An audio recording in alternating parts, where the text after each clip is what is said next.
Waalaikumsalam warahmatullahi wabarakatuh. Bismillahirrahmanirrahim. Alhamdulillah. Wa nusalli wa nusallimu ala sayyidina Rasulillah Muhammad ibn Abdillah wa alihi wa sahbihi wa man tabi'a hudahu wa mawala, thumma amma ba'd. Fa marhaban bi hadratikum fi darsina al-mutajaddid ma'a fadilatul Syekh Thaha Ramadan wa ma'ana aidan. Alhamdulillah hadir bersama kita semua pada kesempatan yang mulia ini beliau Syekh Thaha Ramadan dari Mesir, dan juga kita kedatangan tamu sama dari Mesir, cuma beliau tugas di Cirebon, sekarang sedang liburan ke Jember. Padahal niatnya liburan, tapi kita ajak ngaji. Jadi gagal rencana beliau kesini liburan, sampai sini juga masih diajak ngaji. Beliau Qala yani anta ta'ti huna li ziyarah walakin yujad ta'lim.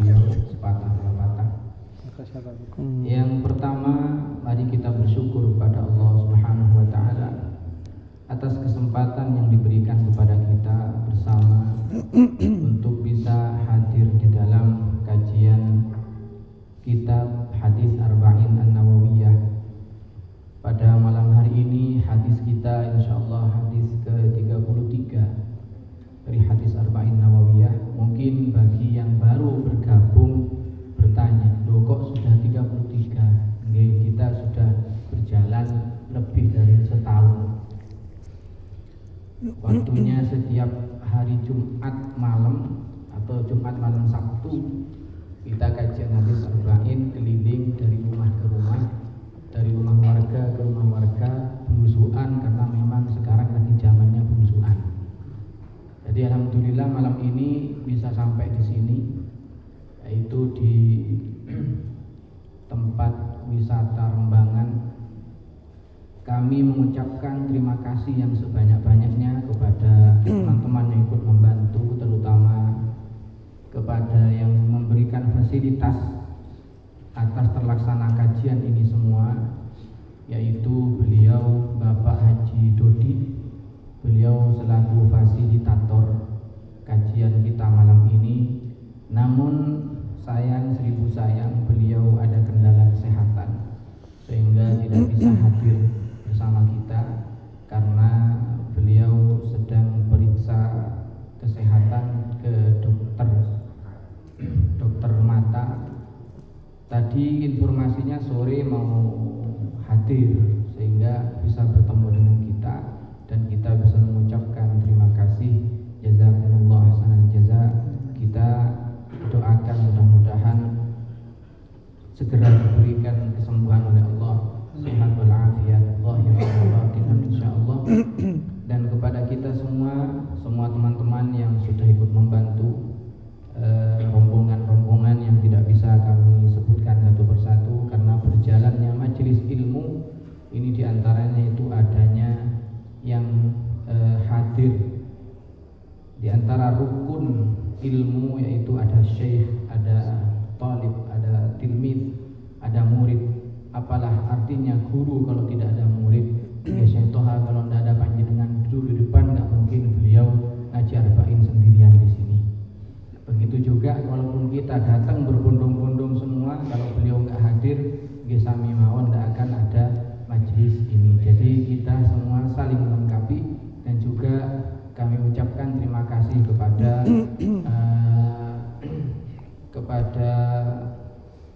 direktur atau pengurus yang ada di wisata Puncak Rembangan ini yang telah memberikan, yang ikut menyambut kita semua, yang ikut menyambut kami. Kami doakan mudah-mudahan setiap kebaikan yang panjenengan kontribusikan dalam majelis ini, mudah-mudahan Allah yang membalas dengan balasan yang lebih baik. Allahumma amin. Untuk menyingkat waktu Bapak Ibu, bisa insyaallah kita akan mulai pelajaran kita kajian hadis Arba'in Nawawiyah, hadis yang ke-33.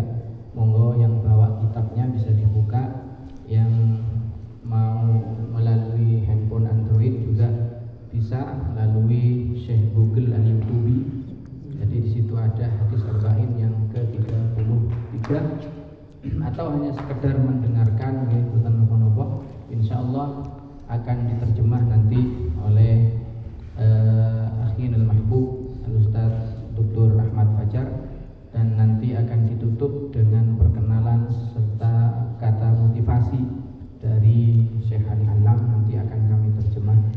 Adapun rentetan acara kita malam ini, pertama kita akan buka dengan Fatihah, yang kedua nanti kita akan mulai kajian akhir yani al-kalimah minkum li tashji' li talabatil ilm. Setelah uraian akan dibuka sesi tanya jawab untuk 2 orang penanya saja.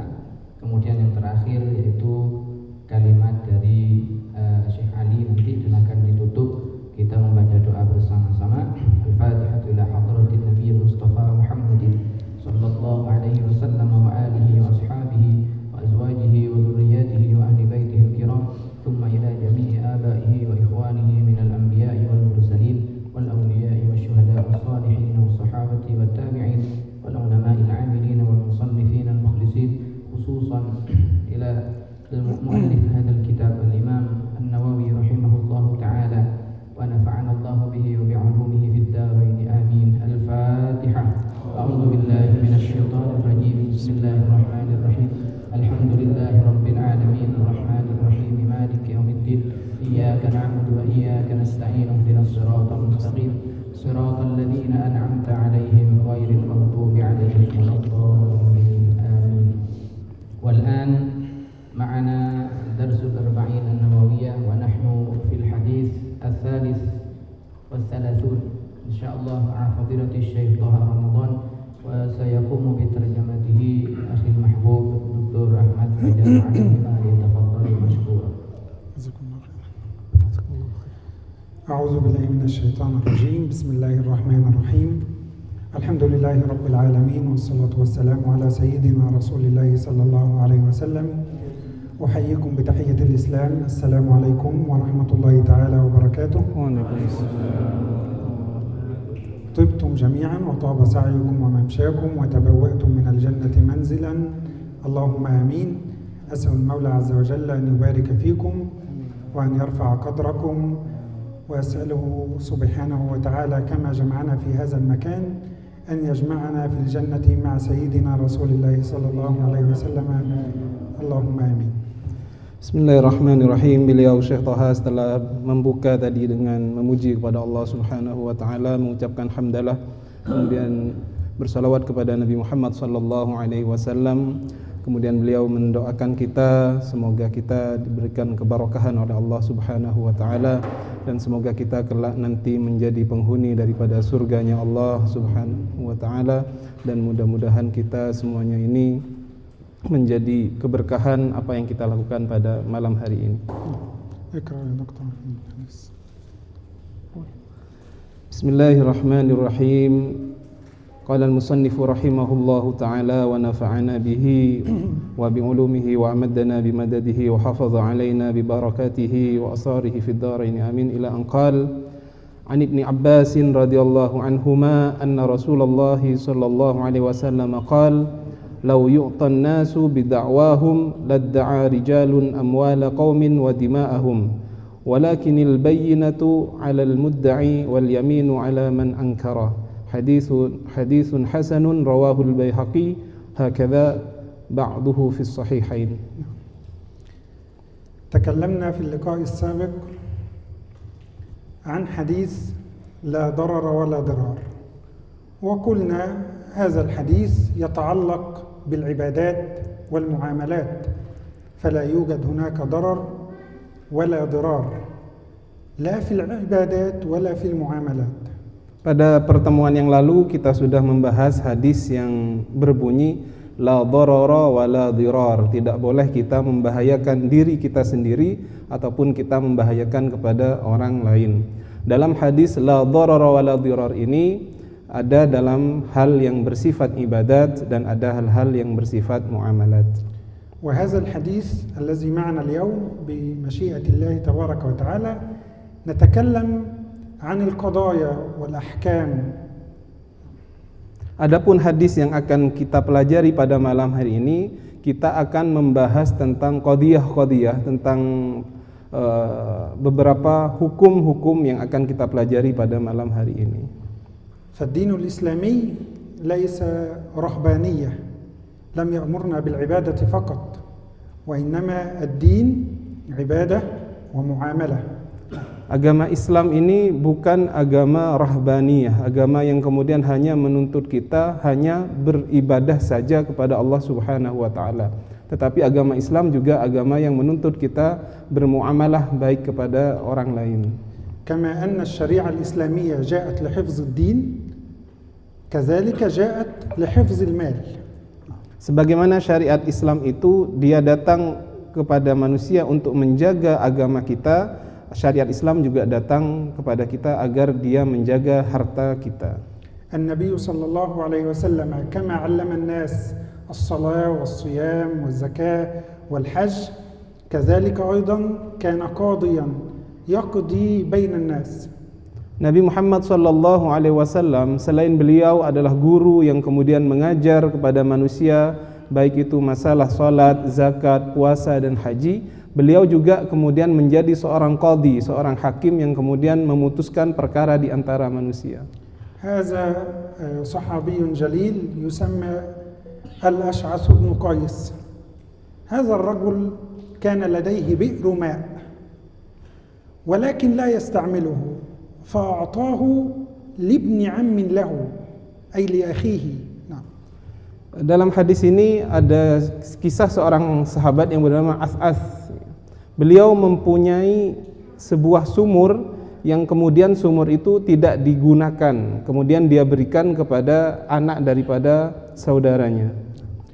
لكي ينتفع به. ثم بعد فترة من الزمن طلب الأشعث بن قيس بئره يعني حقه فذهب إلى ابن عمه وطلب البئر فأنكر ابن عمه أن البئر للأشعث وقال هذا البئر ملك لي. Kemudian dia memberikan sumur yang tidak terpakai itu kepada anak pamannya agar dimanfaatkan. Setelah dimanfaatkan beberapa lama, kemudian si As'ath bin Qais ini ingin meminta kembali haknya, yaitu kepemilikannya terhadap sumur itu. Tetapi anak pamannya tadi, sepupunya itu tadi kemudian mengingkari dan mengatakan bahwasanya sumur itu adalah miliknya. هنا قضية إنسان يدعي أن هذا البئر له والآخر ينكر ويدعي أن هذا البئر ملكا له فماذا يفعلون؟ يذهبون إلى القاضي وهو سيدنا رسول الله صلى الله عليه وسلم. Maka dalam hal ini terdapat sebuah perkara, yaitu perkara hukum. Ada orang yang kemudian menganggap sebuah benda, yaitu sumur tadi adalah miliknya, adapun orang yang lain menganggap juga miliknya. Maka apa yang dilakukan dalam hal demikian ini? Ada dua persengketaan di antara dua orang terhadap kepemilikan sebuah sumur, maka dia kemudian menuju kepada hakim qadhi yang pada waktu adalah baginda Nabi besar Muhammad sallallahu alaihi wasallam. فوقف الخصمان أمام النبي صلى الله عليه وسلم وقال الأشعث يا رسول الله هذا البئر لي وكنت أعطيته لابن عمي لكي ينتفع به ثم الآن أطلبه وهو ينكر أنه ملكا لي ويدعي أنه ملكا له. Kemudian ketika mereka sudah berjumpa dengan baginda Nabi besar Muhammad sallallahu alaihi wasallam, maka As'ath ini berkata kepada Rasulullah, "Wahai Rasulullah, saya memberikan sumur saya memberikan agar hanya dimanfaatkan oleh anak paman saya ini. Maka sekarang saya ingin meminta kembali hak saya itu, tetapi anak paman saya ini mengingkari dan menganggap bahwasanya sumur itu adalah miliknya sendiri." وعندنا أمر مهم في إصدار الفتوى وإصدار الحكم. أول شيء هو التصوير أي تصوير الحادثة. Dan dalam perkara ini ada sebuah hal yang sangat penting ketika seseorang ingin kemudian menyelesaikan sebuah sengketa di antara manusia, yaitu at-taswir, yaitu sebuah upaya kita mengetahui apa sebenarnya yang terjadi.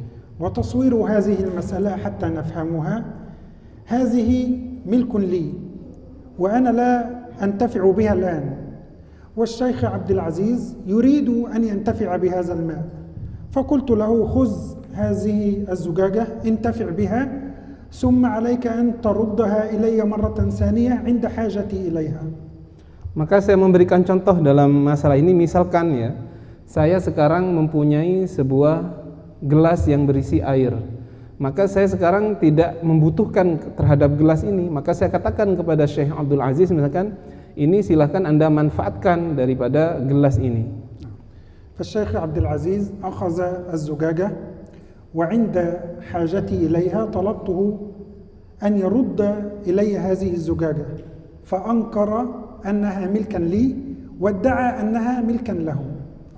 Maka ketika saya merasa butuh terhadap gelas yang berisi air tadi, yang awalnya dimanfaatkan oleh Syekh Abdul Aziz, dan saya memintanya kembali karena itu adalah milik saya dan saya memberikannya hanya untuk dimanfaatkan, maka Syekh Abdul Aziz misalkan mengingkari dan mengatakan bahwasanya gelas itu adalah miliknya sendiri. لو نظرنا الآن الزجاجة مع الشيخ عبد العزيز وأنا ليس معي شيء، أنا الذي أدعي وأنا الذي رفعت القضية إلى القاضي، فنظر القاضي فوجد أن الزجاجة معه وأنا ليس معي شيء، فبماذا يحكم القاضي؟ Maka dalam kasus yang tadi kita contohkan dalam masalah gelas tadi, maka yang kita dapati dalam kasus ini, saya tidak mempunyai gelas, gelasnya sekarang berada di Syekh Abdul Aziz. Maka dalam hal ini apa yang harus dilakukan seorang qadhi ketika melihat kejadian yang seperti ini? فنظر النبي صلى الله عليه وسلم فوجد أن القوة مع الرجل الآخر، يعني البئر مع الرجل الآخر، والأشعث ابن قيس ليس معه شيء، فماذا يفعل النبي؟ قال النبي للأشعث بينتك، يعني أنت رجل ضعيف، عليك بالبينة والبينة قوية، فإن لم تأتي أنت بالبينة يحلف هو، فعليه هو باليمين واليمين ضعيف، فالضعيف يأخذ الشيء القوي والقوي يأخذ الشيء الضعيف. نعم. Maka di perkara ini Nabi Muhammad SAW melihat kekuatan itu berada di posisi lawan daripada As'ath bin Qais. As'ath bin Qais sekarang dalam posisi lemah karena dia tidak memiliki sumur. Maka orang yang dalam posisi lemah, maka yang harus dia hadirkan ketika dia berperkara dan di depan seorang hakim, maka dia harus mempunyai bayyinah, harus ada bukti karena dia yang posisinya lemah. فقال الأشعث بن قيس يا رسول الله ليس معي بينة، أنا ليس معي رجال يشهدون بذلك، وليس معي ورقة مكتوبة، وليس معي بينة، وهو يحلف ولكنه رجل فاجر، يعني هذا الرجل لا يتقي الله وسيحلف كذبا ويأخذ البئر وضاع حقي. فقال النبي صلى الله عليه وسلم هكذا الحكم، إما أن تأتي ببينة وإما أن يحلف هو ويأخذ البئر. Maka ketika ditanya oleh Nabi, mana buktinya bahwasanya sumur itu milik kamu? Dia mengatakan, saya nggak ada bukti ya Rasulullah. Pada waktu itu tidak ada saksi ataupun tidak ada catatan tertulis bahwasanya sumur itu saya berikan kepada dia hanya untuk dimanfaatkan. Adapun dia, yaitu orang yang mengambil sumur itu adalah orang yang jelek akhlaknya, yang biasa dia bersumpah, sumpahnya tapi sumpah palsu. Dia menggunakan sumpah palsu itu untuk mengambil sumur tadi itu. ثم اعلم أيها الأخ المسلم أنك لو أخذت مالا بغير حق وكان هناك يمين كذب فهناك عقوبة كبيرة في الدنيا وفي الآخرة. Maka ketahuilah bahwasanya apabila Anda berperkara kemudian ada seseorang yang bersaksi, yang bersumpah, kemudian sumpahnya itu adalah sumpah yang dusta, yang bohong, maka orang yang bersumpah dusta ini akan nanti mendapatkan siksaan yang besar di sisi Allah Subhanahu wa taala. ذكر الله تبارك وتعالى هذه العقوبة في القرآن الكريم فقال إن الذين يشترون بعهد الله وأيمانهم ثمنا قليلا أولئك لا خلاق لهم ولا يكلمهم الله ولا ينظر إليهم ولا يزكيهم ولهم عذاب أليم. Maka orang yang demikian yang kemudian bersumpah palsu ini mendapatkan ancaman yang sangat pedih di dalam Al-Quran, bahwasanya orang yang kemudian bersumpah palsu yang menjual daripada agama Allah, nanti Allah tidak akan memandang orang tersebut. Orang itu tidak akan, Allah Subhanahu wa taala tidak akan berbicara kepada orang tersebut. Allah Subhanahu wa taala akan mengadab orang tersebut dengan azab yang sangat pedih. تعلمون ما هي أشد أنواع العذاب في الآخرة؟ Apakah kalian tahu apa yang paling azab Allah yang paling dahsyat di hari kiamat nanti? هل أحد يعلم؟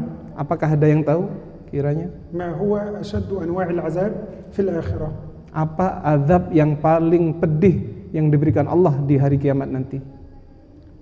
ليس دخول النار، فدخول النار هذا أهون شيء، ولكن أشد عذاب في الآخرة هو غضب الله تبارك وتعالى. نسأل الله تبارك وتعالى أن يرضي عنا. Ketahuilah bahwasanya siksa yang paling pedih nanti di akhirat bukanlah masuk kepada neraka. Siksa yang paling pedih nantinya adalah ketika Allah murka kepada Allah. Na'udzubillah, mudah-mudahan kita diberi ridha nanti di hari kiamat oleh Allah Subhanahu wa taala. ولذلك يقول النبي من اقتطع مال امرئ مسلم بغير حق لقي الله يوم القيامة وهو عليه غضبان.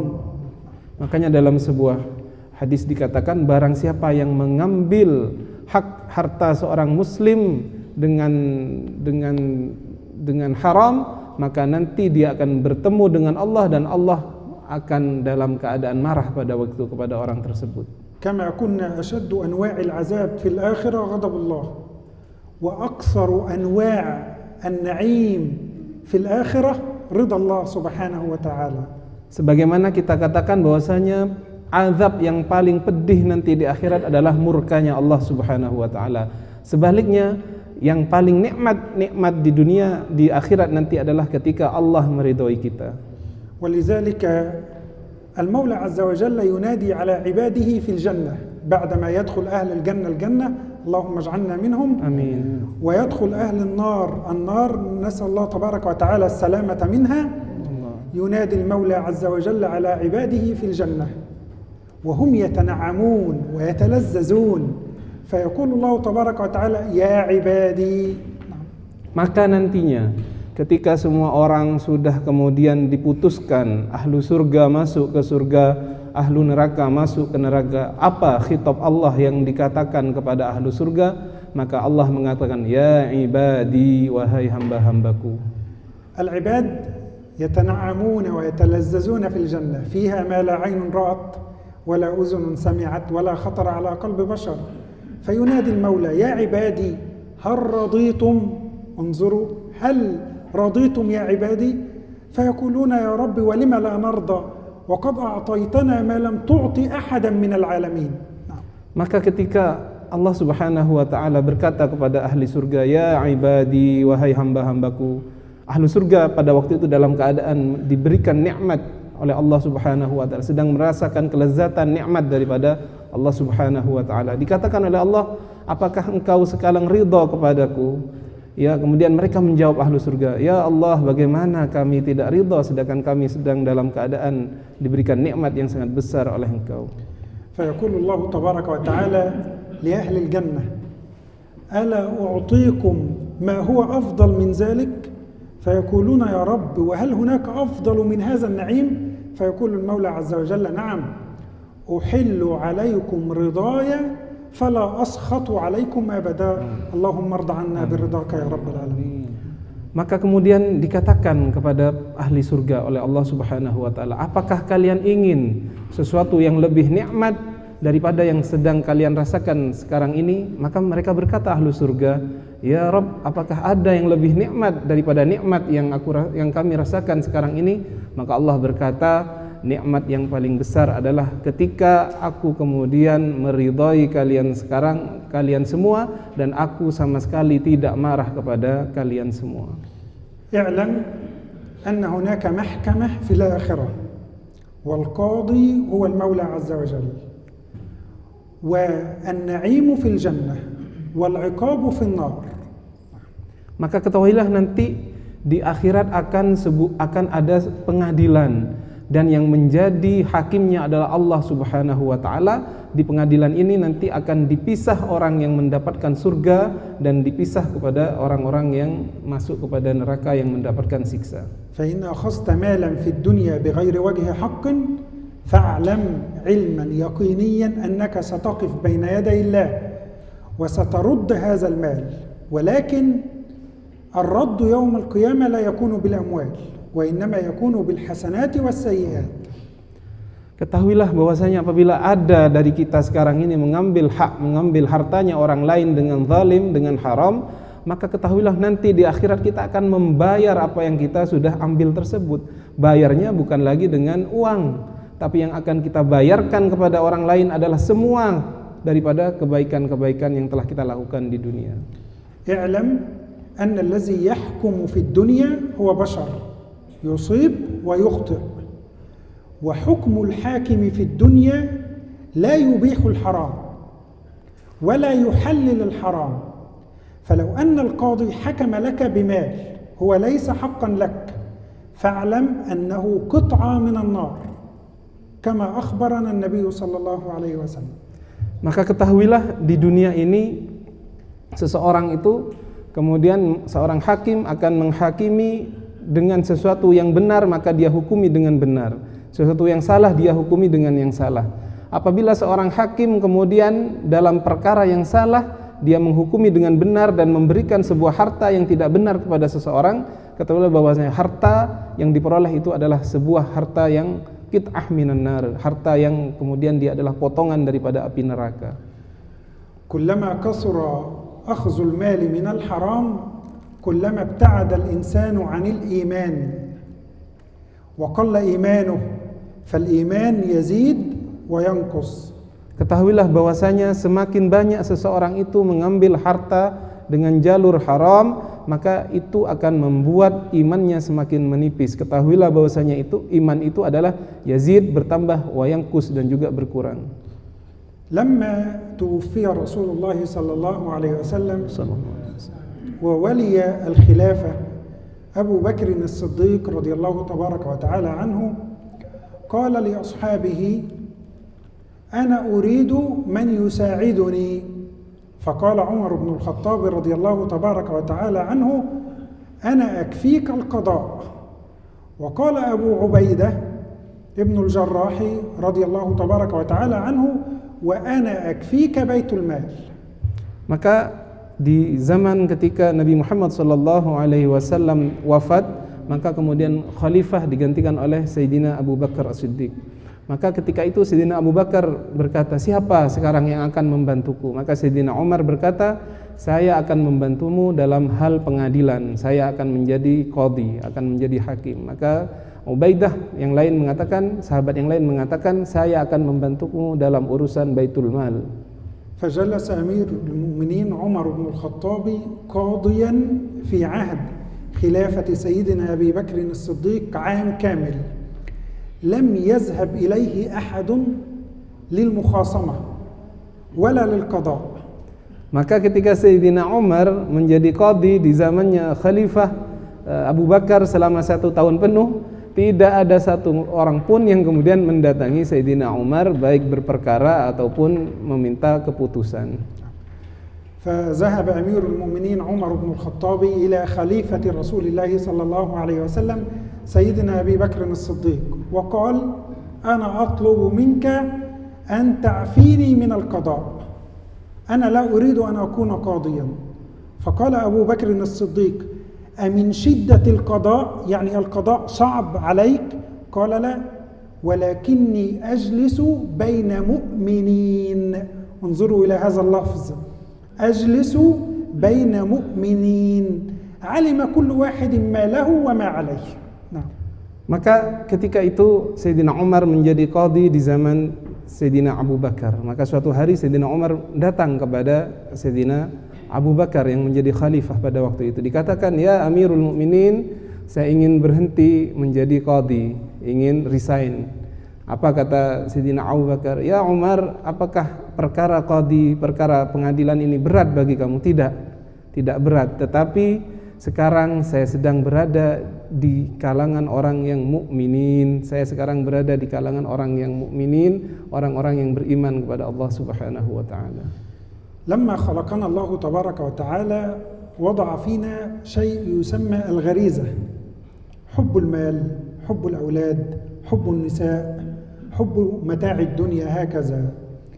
وأكثر شيء يحبه الإنسان المال. قال الله تبارك وتعالى: وتحبون المال حبا جما. لم يقل حبا فقط، ولكن قال جما، يعني كثير جدا. Ketika Allah Subhanahu wa taala menciptakan manusia, diciptakan pula gharizah, sebuah sifat alamiah, dia menginginkan sesuatu, nafsu. Manusia menginginkan banyak hal dalam hidupnya, dia menginginkan harta, dia menginginkan kedudukan dan lain-lain. Tetapi yang paling manusia inginkan dalam hidupnya adalah mal. Seperti dikatakan dalam Al-Qur'an bahwasanya manusia itu ingin mengumpulkan harta dunia ini dengan mengumpulkan yang banyak sekali, hubban jamma. الفلاح في الدنيا وفي الآخرة بأخذ المال من الحلال، وأخذ المال من الحلال ربما يكون قليل، وأخذ المال من الحرام كثير. وهناك معادلة: مال من الحلال قليل أفضل من مال كثير من الحرام.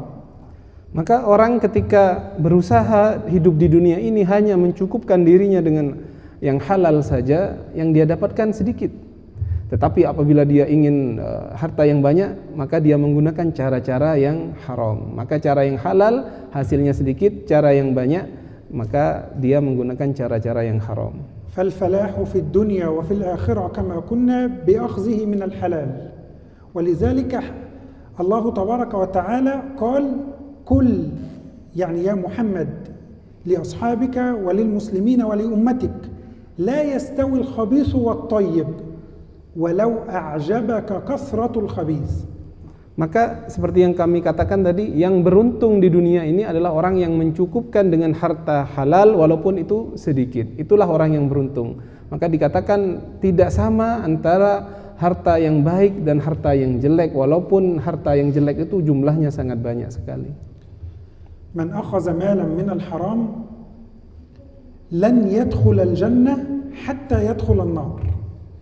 ففي بداية الأمر هناك قنطرة. القنطرة هذه تسمى قنطرة المظالم. لن تدخل الجنة حتى تمر على هذه القنطرة. ولو أخذت مالا من الحرام ستدخل النار أولا. ومع الدليل على ذلك. Maka nanti di akhirat, orang yang kemudian mengambil harta dari jalur yang haram ini tidak akan masuk surga kecuali dia merasakan neraka terlebih dahulu. Maka nanti di akhirat akan ada timbangan yang disebut dengan qintaratul mazalim. Saya akan menjelaskan apa qintaratul mazalim ini. قبل أن نتكلم عن قنطرة المظالم، طالما أننا تحدثنا عن القنطرة والصراط هذا، الصراط هذا فيه 50 قنطرة. قنطرة للصلاة تمر عليها، فإن كنت تصلي تمر، وإن كنت لا تصلي تقع في النار والعياذ بالله. ثم بعد ذلك تمر على قنطرة الصيام، كنت تصوم ستمر، لا تصوم تقع في النار، وهكذا قنطرة بعد قنطرة بعد قنطرة. آخر قنطرة تسمى قنطرة المظالم. Maka sebelum saya membahas lebih jauh tentang istilah qantarah mazalim ini, saya jelaskan bahwa nanti di akhirat itu sebelum kita masuk surga ada sirat, jalan yang sangat panjang. Jalur untuk melalui sirat itu ada qantarah, seperti zaman kita sebutlah seperti qantarah ini kereta apapun itu. Ada qantarah kendaraan bagi orang yang salat. Orang yang salat naik qantarah ini maka dia bisa melalui sirat. Ada qantarah namanya qantarah saum. Orang yang berpuasa naik kepada qantarah ini akan selamat. Tidak berpuasa dia akan jatuh. Banyak sekali qantarah, alat untuk naik daripada di sirat ini. Qantarah yang terakhir namanya qantarah mazalim. الدليل على أن من أخذ مالا من الحرام لن يدخل الجنة إلا بعد أن يدخل النار. في غزوة أحد جلس أصحاب النبي بجوار النبي صلى الله عليه وسلم. وعمر بن الخطاب رضي الله تبارك وتعالى عنه يحكي لنا فيقول: قال نفر من أصحاب النبي صلى الله عليه وسلم يعددون فلان قتل شهيد في هذه المعركة فهو في الجنة والنبي يسمع. فلو سكت النبي هذا إقرار من النبي أن كلامهم صحيح. فقال رجل فلان مات شهيد وهو في الجنة فسكت النبي، وفلان قتل شهيد وهو في الجنة فسكت النبي، وفلان قتل شهيدا فهو في الجنة فقال النبي لا إنه في النار لقد رأيته في النار. نعم تفضل يا دكتور. Saya akan memberikan penjelasan tentang bahwasanya orang yang memakan harta haram tidak akan masuk ke surga kecuali masuk ke neraka terlebih dahulu. Ketika di peperangan Uhud, Nabi Muhammad SAW duduk bersama para sahabatnya. Di antara mereka kemudian ada yang kemudian memuji-muji sebagian orang yang syahid di medan peperangan Uhud pada waktu itu. Disebutkan Fulan bin Fulan mati syahid, dia masuk surga. Dipuji begitu, Nabi Muhammad diam. Ketika Nabi Muhammad diam berarti ikrar bahwasanya Nabi kemudian menyetujui bahwasanya Fulan itu adalah orang baik dan masuk surga. Disebutkan juga Fulan bin Fulan syahid, insyaallah masuk surga. Fulan bin Fulan syahid, insyaallah masuk surga. Nabi diam. Tapi ketika disebutkan Fulan bin Fulan syahid, Nabi ketika dikatakan dia masuk surga, Nabi menjawab, "La, tidak. Ini orang tidak masuk surga. Saya melihatnya dia sekarang berada di neraka." فقال النبي صلى الله عليه وسلم إني رأيته في النار في بردة يعني عباءة ثوب غلها يعني أخذها بدون أن يأخذها من الحلال. الأموال والغنائم ترد إلى النبي والنبي يوزع هذه الغنائم. هذا الرجل أخذ هذا الثوب بدون أن يرده إلى النبي صلى الله عليه وسلم ولذلك قال النبي huwa finnar. Maka Nabi Muhammad SAW kemudian mengatakan tidak, laki-laki itu berada di neraka. Saya melihatnya berada di neraka sedang memakai sebuah baju. Disebutkan dalam peperangan itu ada istilahnya ghanimah. Ghanimah ini adalah harta rampasan perang yang kemudian diambil oleh pasukan muslim, diserahkan kepada Nabi terlebih dahulu. Nabi kemudian memberikannya kepada pasukan yang hadir. Tetapi orang ini kemudian mengambil sebuah baju yang tidak diberikan kepada Nabi terlebih dahulu. Akhirnya dia masuk neraka. انظروا مات شهيدا في المعركة وهو يدافع عن الإسلام وعن رسول الله صلى الله عليه وسلم فحقه أن يدخل الجنة إلا أنه دخل النار بسبب أخذه لبعض المال من الحرام. ولذلك نادى النبي على عمر بن الخطاب وقال يا عمر قال لبيك يا رسول الله قال اخرج إلى الناس وأخبرهم أنه لن يدخل الجنة إلا المؤمن. هذا كلام عمر بن الخطاب حينما قال لأبي بكر الصديق ماذا أفعل بين المؤمنين وكنا يجب علينا أن نحفظ هذا اللفظ. Maka kita lihat dalam cerita ini orang yang kemudian mati syahid di peperangan yang sangat mulia itu, tetapi walaupun dia mati syahid tapi dia masuk neraka disebabkan dia mengambil harta yang haram. Maka ketahuilah pada waktu itu kemudian datang Sayyidina Umar ibn al-Khattab kepada Rasulullah sallallahu alaihi wasallam dan mengatakan Rasulullah kepada Sayyidina Umar, "Ya Umar, tidak akan masuk ke surga kecuali orang yang mukmin." Ketika mendengar hadis ini yang kemudian diulang di masanya Khalifah Abu Bakar. Ketika dia mengatakan, "Ya Abu Bakar, saya sekarang berada bersama orang-orang yang mukmin." Artinya tidak ada yang bersengketa, tidak ada yang bersengketa dalam masalah uang. اعلم أن هذا المال هو مال الله تبارك وتعالى وأنت مستخلف فيه عليك أن تأخذه بالحلال وتنفقه بالحلال. Ketahuilah bahwasanya harta yang kita peroleh itu adalah sebuah amanah dari Allah Subhanahu wa taala. Harta yang kita peroleh harus kita peroleh dari jalur yang halal dan harus kita infakkan, kita gunakan dalam jalur yang halal pula. وربما يجمع الإنسان ماله من الحلال إلا أنه ينفقه في الحرام فماذا يفعل الله به يوم القيامة؟ له النار يدخله النار. لو أنه أنفق هذا المال في الحرام دخل النار يوم القيامة.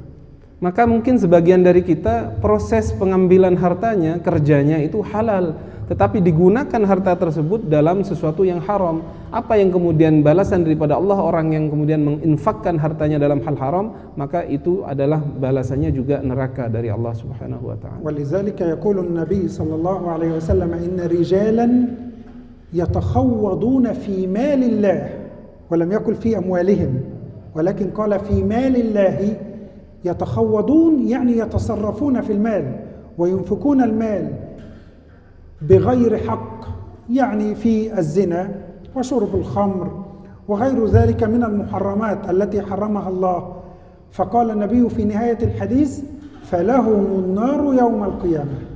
Maka dalam sebuah hadis dikatakan ada orang yang kemudian menginfakkan hartanya Allah Subhanahu wa taala dalam hal-hal keharaman, dalam hal misalkan dia berzina, minum khamr, dan di akhir hadis dikatakan orang yang kemudian menginfakkan harta Allah dalam hal-hal haram ini, maka dia nantinya balasannya adalah neraka.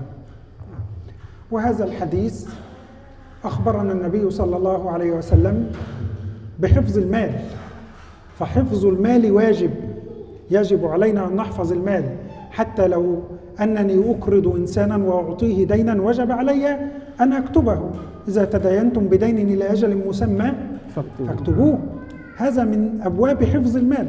نعم. Maka hadis ini adalah sebuah dorongan atau anjuran kepada kita agar kita menjaga harta kita. Sebagaimana dalam Al-Quran disebutkan, apabila kita meminjamkan harta kepada orang dalam jangka waktu tertentu, maka kita harus menulis harta piutang itu. ولو نظرنا إلى هذا الحديث لوجدنا أن النبي قال للأشعث ابن قيس البينة. وما معنى هذه البينة؟ Dan dalam hadis ini apa yang dikatakan oleh Rasulullah SAW kepada As'as bin Qais? Dikatakan, mana buktinya wahai As'as, mana bayinahnya? Al-bayyinah kullu ma azhara al-haqq wa bayyanahu wa waddahahu. Maka yang disebut dengan bayinah itu adalah segala hal yang kemudian menampakkan kebenaran. Segala hal yang kemudian menampakkan kebenaran itu adalah disebut bayinah. البينة مثل الشهود العدول. أنا أعطي هذه الزجاجة للشيخ عبد العزيز وهو يأخذها مني أقول انتظر اشهد يا شيخ علي اشهد يا دكتور أحمد أنني أعطيت هذا الرجل هذه الزجاجة هذه بينة. نعم. Maka contoh simpelnya bayinah ini, misalkan saya lagi mengasihkan gelas ini kepada Syekh Abdul Aziz, tapi sebelum saya serahkan gelas ini pinjaman, misalkan saya ingin butuh ada saksi, misalkan di sini ada Syekh Ali Alam, ada saya sebagai saksi, maka bayinah itu adalah saksi. فأنا أذهب إلى الشيخ عبد العزيز وأقول أريد حقي لو كان رجلا طيب وهو يعني طيب سيقر وهذا نوع من أنواع البينة أيضا. فكما أن البينة بالشهود لو أنكر هذا الرجل ونحن لا نتهمه فهو رجل طيب، إذن سيكون هناك نوع آخر من البينة ألا وهو إقرار المدعى عليه فيقول نعم أنا أخذت منك هذه الزجاجة فيردها إلي. فضلك الله. نعم. Maka dalam perkara, misalkan perkara gelas tadi yang saya berikan kepada Syekh Abdul Aziz, ada dua hal apabila kita ingin meluruskan sebuah perkara, menyelesaikan sebuah perkara. Yang pertama adalah bayinah. Bayinah itu bisa berupa syuhud, saksi Syekh Ali Alam dan saya saksi, ataupun ikrar. Ikrar itu adalah pengakuan orang yang tertuduh bahwasanya barang itu adalah miliknya seseorang. Misalkan Syekh Abdul Aziz bilang, ya Syekh Toha, ya benar, gelas ini adalah milik Anda. Itu ikrar namanya. ثم هناك نوع آخر من البينة وهو فهم القاضي. القاضي هذا لابد أن يكون إنسان ذكي فاهم. فمن أنواع البينة فهم القاضي ولكن لا يكون بالعلم وإنما يكون بالاختبار. فالقاضي يختبر. نعم. Adapun perkara yang bisa memutuskan dalam sebuah perkara sengketa uang tadi, diantaranya adalah fahmul qadi, pemahaman seorang hakim. Maka hakim di sini bukan kemudian dia seorang mengetahui saja, maka cara mengetahuinya dia harus ikhtibar. Ikhtibar artinya dia harus mempunyai alat yang digunakan untuk mengetes apakah benar bahwasanya harta itu adalah milik si fulan atau si fulan. Sanahki lakum qissah tubayyin fahmul qadi. Maka saya akan menceritakan agar lebih jelas yang dimaksud dengan fahmul qadi, pemahaman seorang hakim di sini. كان هناك امرأتان كل واحدة منهما لها ولد. Ada dua orang wanita yang masing-masing dari wanita ini mempunyai satu orang anak laki-laki. المرأة الكبيرة جاء الذئب وأكل ولدها والمرأة الصغيرة حافظت على ولدها. Orang yang satunya usianya lebih tua, datang serigala memakan anaknya, memangsa anaknya. Sedangkan yang lebih muda, dia bisa menjaga anaknya sehingga anaknya tidak memangsa anaknya yang lebih ibu yang lebih muda ini. فلما عاد إلى البيت قالت المرأة الكبيرة هذا الولد ولدي، وقالت المرأة الصغيرة لا بل هذا ولدي، ولدك أكله الذئب فتشاجرا. Maka ketika mereka sudah pulang, dikatakan oleh perempuan yang tua ini anakku, selamat. Yang perempuan lebih muda bilang, enggak, anak kamu sudah dimangsa tadi oleh serigala, ini adalah anakku. Maka kedua orang ini kemudian bersengketa dalam merebutkan satu anak itu tadi. فاختلف فذهب إلى نبي الله داود عليه السلام وحكى له القصة، فبعلم سيدنا داود قال الولد للمرأة الكبيرة. لماذا؟ قال يعني المرأة الكبيرة هذه كبيرة في السن لا تنجب بعد ذلك، لكن المرأة الصغيرة أمامها الدنيا ستنجب، فحكم للكبيرة ولم يحكم للصغيرة. Maka orang yang bersengketa dalam perebutan anak tadi kemudian datang kepada Nabi Allah Daud. Nabi Allah Daud ketika sudah diceritakan ceritanya memutuskan bahwasanya anak ini miliknya perempuan yang sudah tua. Kenapa? Orang yang sudah tua susah untuk melahirkan lagi, sedangkan engkau masih muda bisa melahirkan lagi. Maka saya putuskan anak ini adalah punyanya perempuan yang tua tadi. فلما خرج من مجلس داود عليه السلام وجدهما سيدنا سليمان فقال ما شأنكما؟ فقص عليه القصة فقال أنا سأحكم بينكما. Maka ketika sudah diputuskan oleh Sayyidina Daud, mereka keluar dari ruangan Sayyidina Daud bertemu dengan Sayyidina Sulaiman. Diceritakan oleh kedua orang perempuan tadi apa yang terjadi. Maka Sayyidina Sulaiman mengatakan lagi, saya yang akan menyelesaikan perkara kamu ini. فقال سيدنا سليمان أنا سأحكم بينكم هل معك بينة أن هذا الولد ولدك أو أنت معك بينة؟ فقالتا لا. فقال سيدنا سليمان إذن نقسم الولد نصفين، أنت تأخذين النصف وأنت تأخذين النصف. Maka ketika ditanya oleh Sayyidina Sulaiman, apakah anak ini adalah anak kamu? Ya, ini anak saya. Apakah kamu punya bukti? Tidak ada bukti. Kemudian ditanya, apakah ini anak kamu? Ya, ini anak saya. Apakah kamu punya bukti? Tidak ada bukti. Akhirnya karena sama-sama tidak ada buktinya, akhirnya diputuskan oleh Sayyidina Sulaiman, oh baik, kalau begitu anak ini kita bagi dua saja, separuh buat kamu, separuh buat yang perempuan yang tua begitu. فقالت المرأة الكبيرة نعم أنا أوافق لأنه هذا الولد ليس ولدها فلو قتل لا تبالي. وقالت المرأة الصغيرة لا تقسمه هو ولدها. نعم. Maka ketika sudah diputuskan anak itu untuk dibelah, disigar jadi dua begitu, maka perempuan yang tua itu bilang, ya sudah nggak apa, belah saja jadi dua. Kenapa dia bisa bilang begitu? Karena bukan anaknya, nggak ada rasa kasih sayang, sudah. Tapi yang perempuan muda bilang, jangan dibunuh anak saya. Ya, anak itu adalah milik perempuan yang tua tadi.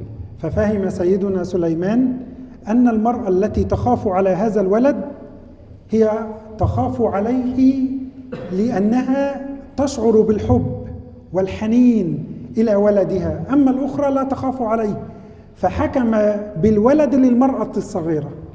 Maka ketika sudah dilakukan tes seperti itu oleh Sayyidina Sulaiman paham bahwasanya cinta yang timbul dari hati perempuan yang muda ini adalah cinta yang timbul dari kasih sayang seorang ibu kepada anaknya. Maka dia paham bahwasanya ini adalah anaknya. Maka akhirnya diputuskan bahwasanya anak itu adalah milik perempuan yang muda tadi. ولذلك يقول الله تبارك وتعالى ففهمناها سليمان وكلا آتينا حكما وعلما.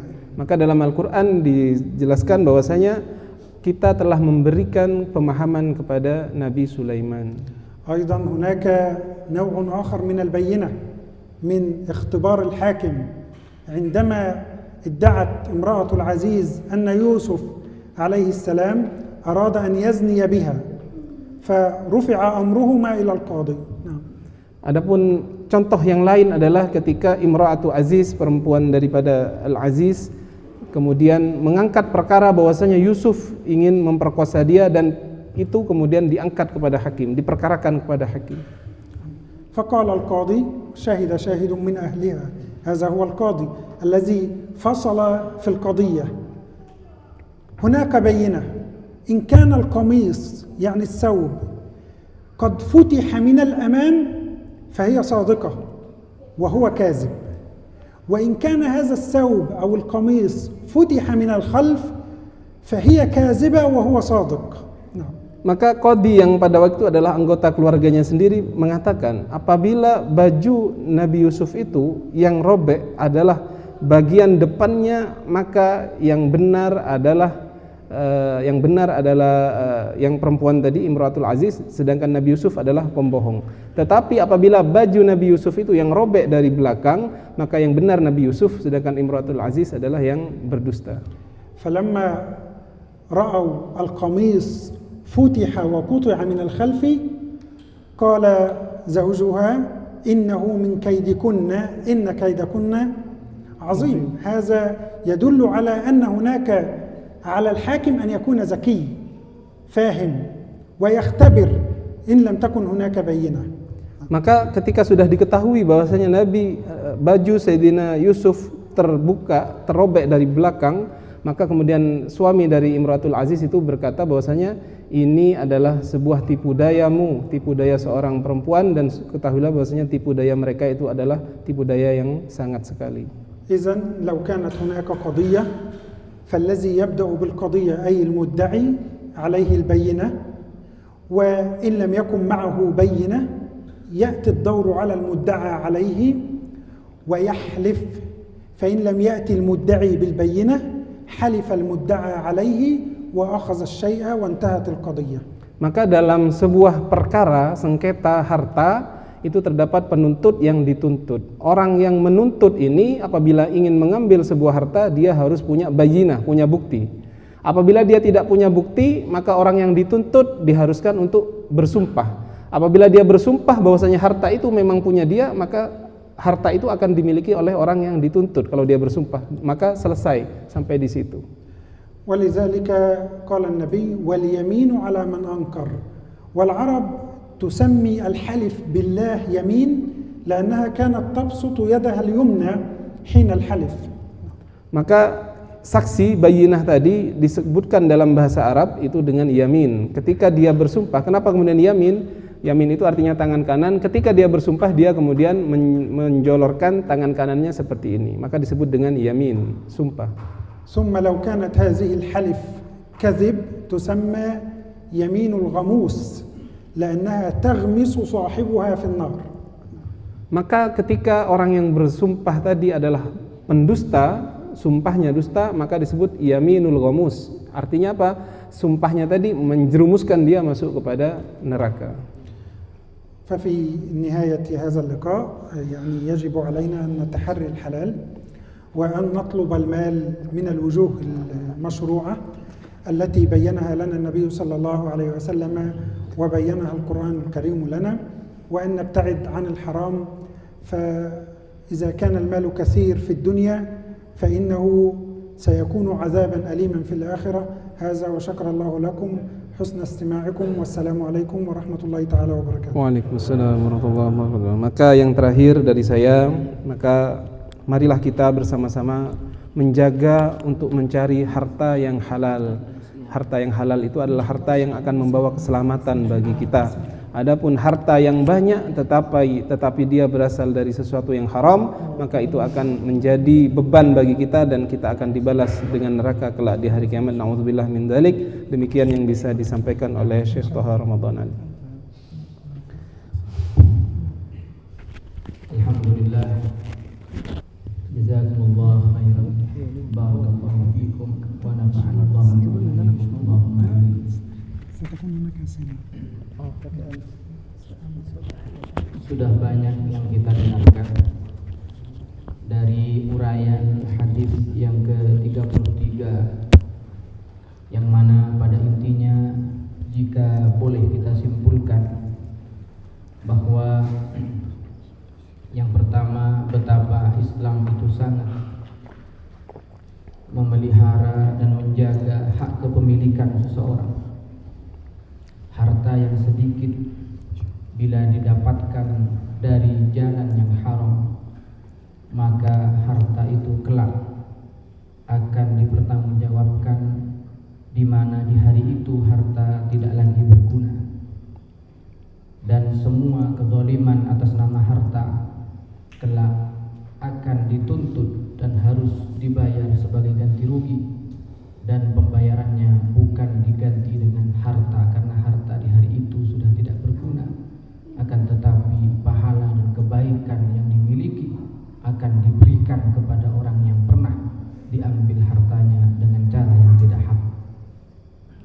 Juga yang bisa kita ambil kesimpulan dari pelajaran tadi, dari kisah Ash'ath bin Qais, di mana dia adalah pemilik yang sebenarnya, akan tetapi karena dia tidak punya bukti atas kepemilikan itu, dan musuhnya adalah orang licik yang tidak takut kepada Allah, berani bersumpah atas nama Allah demi kebohongan, demi harta yang akan dia nikmati sesaat, maka bisa kita simpulkan terkadang kebenaran harus dikalahkan dengan kelicikan.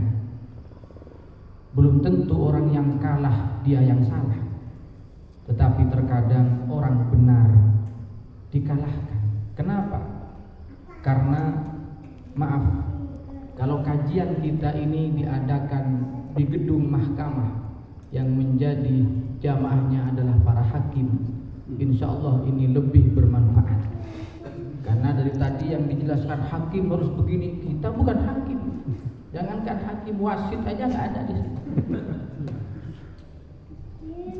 Andaikan mereka mendengar nasihat-nasihat seperti ini, sungguh betapa di hadapan mereka para hakim itu pilihan surga atau neraka. Siapa yang salah berani nggak disalahkan, atau siapa yang benar berani tidak dibenarkan. Karena di dunia, maaf, di dunia ini banyak pengadilan tapi keadilan sedikit. Dan kelak orang yang tidak mendapatkan keadilan di dunia akan diadili di pengadilan yang seadil-adilnya dengan hakim yang paling adil. Alaihissallahu biahkamil hakimin, adalah Allah Subhanahu wa ta'ala. Di dunia kita bisa membayar saksi ahli, di dunia kita bisa nyogok para hakim dan para orang yang terlibat, tapi ingat di akhirat tidak ada yang bisa disogok. Bahkan yang akan menjadi bukti dan saksi adalah tubuh kita sendiri, di mana tangan akan berbicara, kaki akan bersaksi. Al-yawma nakhtimu ala afwahihim wa tukallimuna aydihim wa tashhadu arjuluhum bima kanu yaksibun. Luar biasa. Kemudian yang kita dengar tadi dari beliau Syekh Thaha, bahwa asyaddu anwa'il adzab ghadabullah. Kita selama ini mungkin mengira bahwa azab terbesar itu adalah api neraka. Kalau sudah masuk neraka itu azab besar. Ternyata kata beliau, enggak, itu azab yang paling ringan. Masuk neraka azab paling ringan. Yang paling besar kata beliau azab ketika Allah murka. Makanya yang dicari seharusnya oleh kita sebagai hamba dalam ibadah atau lainnya, tujuannya sebetulnya bukan surga dan neraka, tapi tujuannya adalah ridhonya Allah. Kalau kita dapatkan ridhonya Allah, masa kalau Allah ridho ke kita, kita ditaruh di neraka? Kan tidak mungkin. Insya Allah surga. Kemudian tentang harta, beliau tadi menjelaskan pertanyaan yang besok kelak tidak akan lepas ditanyakan di pengadilan Allah adalah harta. Harta ini pertanyaan dari dua sisi, beda dengan pertanyaan yang lain. La tazalu qadama 'abdin yaumal qiyamah hatta tus'alu an arba'. Besok akan ditanya tentang empat hal. Sekarang bebas kalau empat ini insyaallah aman. Meskipun di foto ini enggak ada mendukung ini kan empat. Akan ditanya tentang empat hal. Yang pertama tentang umurnya, fima afnah, umur kita untuk apa. Yang kedua tentang waktu remaja, an syababihi fima ablah. Yang ketiga tentang harta. Harta ini pertanyaannya dari dua. Min aina iktasabahu, dari mana kau dapatkan, wa fima anfaqahu, dan untuk apa kamu infakkan. Tadi beliau bilang kalaupun kita dapatkan dari jalan yang halal, namun nanti diinfakkan untuk jalan yang haram, enggak selamat dalam urusan harta. Dapat dari yang halal, gaji, tapi dibuat main togel sama judi. Atau sebaliknya, dapatnya saja dari haram misalnya. Oh, tapi saya buat untuk kebaikan, Pak. Ini hasil korupsi, saya bayar zakatnya misalnya. Wah, hasil korupsi dibuat naik haji misalnya. Nah, dari dapatnya aja sudah bermasalah. Jadi dua-duanya. Sedangkan Sayyidina Ali berkata, harta itu halaluhu hisab, haramuhu adab. Halalnya saja dihisab. Dan bagaimana dengan haramnya? Maka beliau berpesan tadi di akhir, dari pelajaran ini mari kita semua menjaga tentang harta yang ada dalam diri kita, yang kita makan. Jangan sampai ada sedikit pun yang haram. Tadi dikisahkan di saat perang Uhud oleh beliau, padahal itu sebetulnya haknya mereka yang berperang, tapi karena tidak melalui proses, tidak diberikan dulu ghanimah itu kepada Rasulullah, langsung diambil, diserobot saja begitu. Itu mengambil itu menyebabkan dia masuk neraka. Dia tidak digolongkan dengan orang-orang yang mati syahid. Kalau pakaian saja Bapak Ibu, pakaian saja yang tidak masuk, tidak mendarah daging dipakai, orang yang seharusnya syahid, dia tidak digolongkan dengan yang syahid, bahkan dimasukkan neraka. Bagaimana dengan harta yang misalnya kita makan, harta itu dari yang haram, masuk mendarah daging, masuk ke seluruh pori-pori sel-sel tubuh kita. Ini yang enggak masuk daging, Pak, yang hanya dipakai saja. Bermasalahnya begitu, orangnya meninggal di medan perang lagi, perang Uhud, apalagi hanya meninggal di jalan tol. Masya Allah. Jadi beliau menekankan, mari dari kajian ini kita harus lebih waspada, menjaga tentang apa yang ada dalam diri kita. Tidak apa-apa. Qutila fi sabilillah fa huwa finnar. Kaifa man qutila fi tariq. Daripada banyak, tetapi itu bermasalah. Maka qalilun tuaddi syukrahu khairun min katsir la tutiquhu. Ini kiranya yang bisa kami simpulkan dari pelajaran kita. Masih ada sesi tanya jawab, kita buka satu saja, nggak usah banyak-banyak. Kalau ada yang mau ditanyakan lagi nanti pertemuan berikutnya. Monggo yang ada yang mau tanya. Oke. Pelajaran atau kajian kepada pembalasan, yaitu antara surga dan neraka.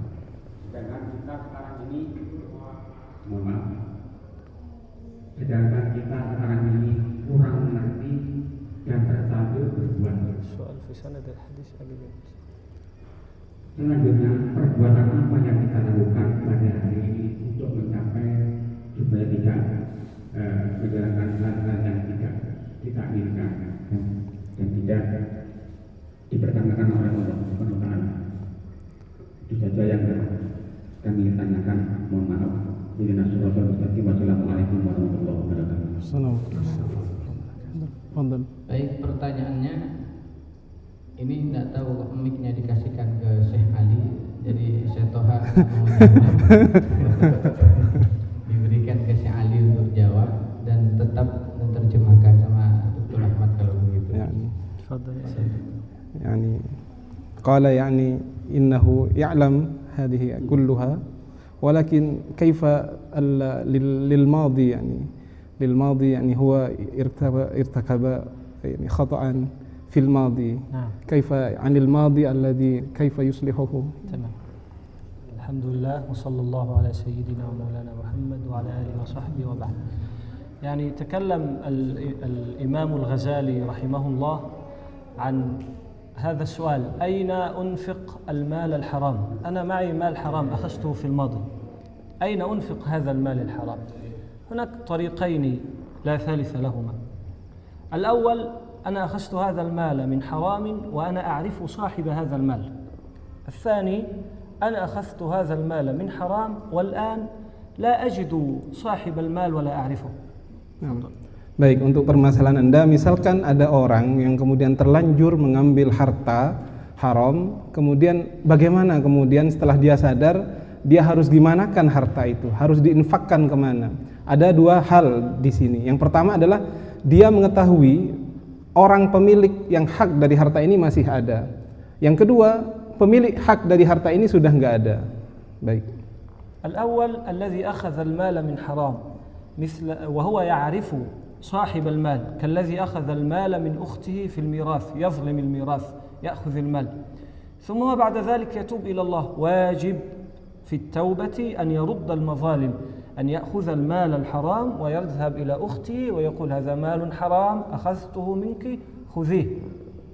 Maka untuk kasus pertama misalkan dia mengambil barang haram dan orangnya masih ada. Semisal ketika seseorang mengambil harta saudara perempuannya dalam hal warisan, mengambil harta haramnya, artinya dia mengambil warisan saudaranya, diambil, dilebihkan untuk warisannya sendiri. Sedangkan saudari perempuannya masih ada.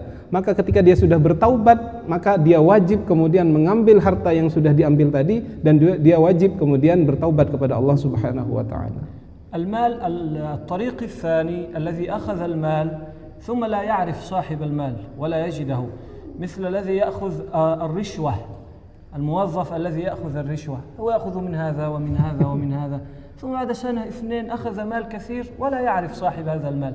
هذا واجب أن يأخذ هذا المال ويخرجه في مصارف الزكاة للفقراء والمساكين ولا يبقيه في يديه. Adapun kasus yang kedua, semisal dia kemudian mengambil harta tetapi sudah tidak ketahuan yang punya siapa. Semisal adalah kasus korupsi. Kasus korupsi itu ngambil uangnya si fulan, ngambil uangnya si fulan diambil, ini sekoni gitu. Tiba-tiba banyak hartanya, sudah banyak. Kemudian dia bertaubat, mau digimanakan ini harta, maka wajib dia kemudian menyalurkan harta itu kemudian diberikan kepada orang yang berhak diberi zakat, diberikan kepada orang fakir, kepada orang miskin. Semuanya, tidak boleh dia pegang sedikit pun harta yang berasal dari korupsi itu. لذلك دائما نقول التوبة في حق الله أم في حق الناس. الذي في حق الله واجب ثلاثة: يترك الذنب، يندم على هذا الذنب، العزم في قلبه ألا يعود إلى الذنب أبدا. Maka ketika orang melakukan dosa, ada yang kalanya dia adalah haknya Allah dan ada kalanya dia ada hak bagi manusia. Apabila itu berhak kepada Allah Subhanahu, salah kepada Allah Subhanahu wa taala, maka wajib tiga hal. Yang pertama, dia wajib kemudian menyesali apa yang sudah dia lakukan dari perbuatan maksiat tersebut. ثم التوبة من ذنب في حق العباد مثل الذي أخذ الفلوس هذا في الحرام، هذا واجب الندم والترك وعزم القلب على عدم العودة. الرابع واجب أن يرد المال والمظلمة إلى صاحبها.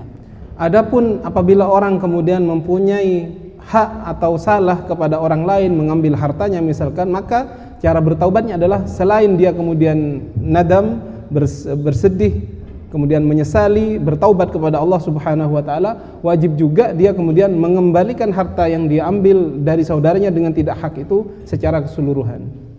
Syukran. Nah, terima kasih. سؤال آخر؟ Nah, wahid faqat. Baik, alhamdulillah. Yang terakhir, miskul kita ingin mendapatkan motivasi dari Syekh Ali dan kita ingin berkenalan dengan Syekh Ali. Kira-kira kalau panjenengan lihat Bapak Ibu, Syekh Toha sama Syekh Ali ini sepuh siapa? Qala yani man akbar min Kira-kira minkum ya. Sepuh. Ayyukum hasan ya nih, bersinan ya.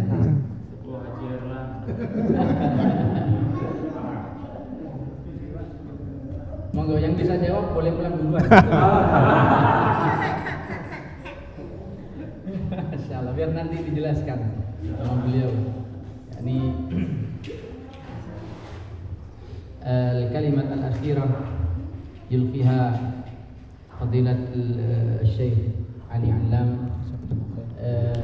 كلمة تشجيعية لنا نحن طلبة العلم، يعني نريد من حضراتكم التوصية حتى نكون يعني مستقيما في هذا الطريق، ونرجو من فضيلتكم أن تلقي لنا الكلمة. تفضل مشكورا. بارك الله فيك. وقبل الكلمة تؤنف نفسك إلى الحاضرين. الحمد لله رب العالمين، والصلاة والسلام على سيدنا ومولانا محمد وعلى آله وأصحابه ومن اهتدى بهديه إلى يوم الدين. ربنا لا علم لنا إلا ما علمتنا إنك أنت العليم الحكيم. ربنا افتح بيننا وبين قومنا بالحق وأنت خير الفاتحين. اللهم آمين. ربنا عليك توكلنا وإليك أنبنا وإليك المصير. وبعد، يعني أولا أتشرف بالجلوس بين أيديكم وأقدم الشكر الكثير لشيخنا فضيلة الشيخ عبد العزيز وأستاذنا الدكتور أحمد، جزاكم الله خيرا على هذه الدعوة الكريمة.